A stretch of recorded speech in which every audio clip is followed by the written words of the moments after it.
Chapter 1. The Problem of Extreme Complexity. Some time ago, I read a case report in the Annals of Thoracic Surgery.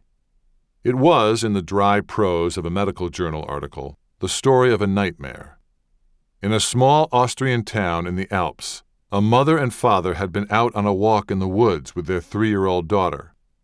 The parents lost sight of the girl for a moment, and that was all it took. She fell into an icy fish pond. The parents frantically jumped in after her, but she was lost beneath the surface for 30 minutes before they finally found her on the pond bottom. They pulled her to the surface and got her to the shore. Following instructions from an emergency response team reached on their cell phone, they began cardiopulmonary resuscitation. Rescue personnel arrived 8 minutes later and took the first recordings of the girl's condition. She was unresponsive. She had no blood pressure or pulse or sign of breathing. Her body temperature was just 66 degrees. Her pupils were dilated and unreactive to light, indicating cessation of brain function. She was gone. But the emergency technicians continued CPR anyway. A helicopter took her to the nearest hospital, where she was wheeled directly into an operating room, a member of the emergency crew straddling her on the gurney, pumping her chest. A surgical team got her onto a heart-lung bypass machine as rapidly as it could. The surgeon had to cut down through the skin of the child's right groin and sew one of the desk-size machine silicone rubber tubes into her femoral artery to take the blood out of her, then another into her femoral vein to send the blood back. A perfusionist turned the pump on, and as he adjusted the oxygen and temperature and flow through the system, the clear tubing turned maroon with her blood. Only then did they stop the girl's chest compressions. Between the transport time and the time it took to plug the machine into her, she had been lifeless for an hour and a half. By the 2-hour mark, however, her body temperature had risen almost 10 degrees, and her heart began to beat. It was her first organ to come back. After 6 hours, the girl's core reached 98.6 degrees, normal body temperature.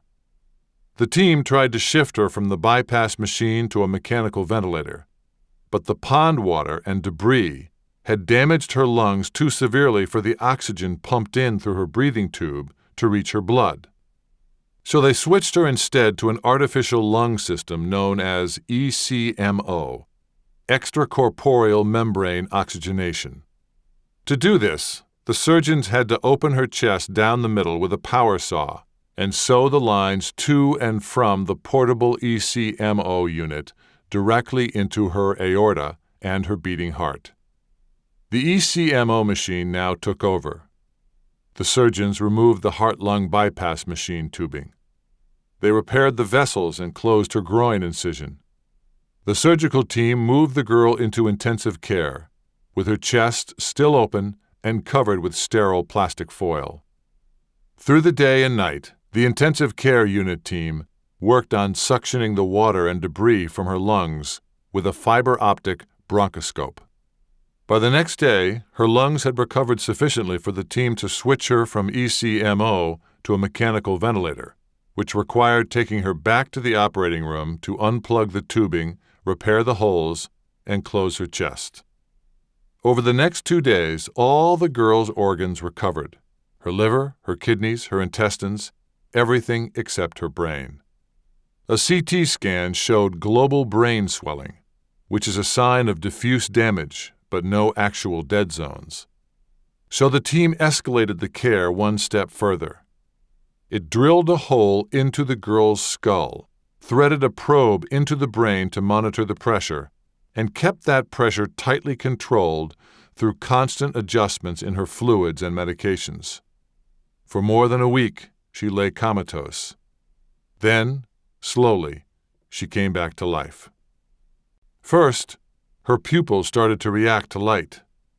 Next, she began to breathe on her own. And, one day, she simply awoke. 2 weeks after her accident, she went home.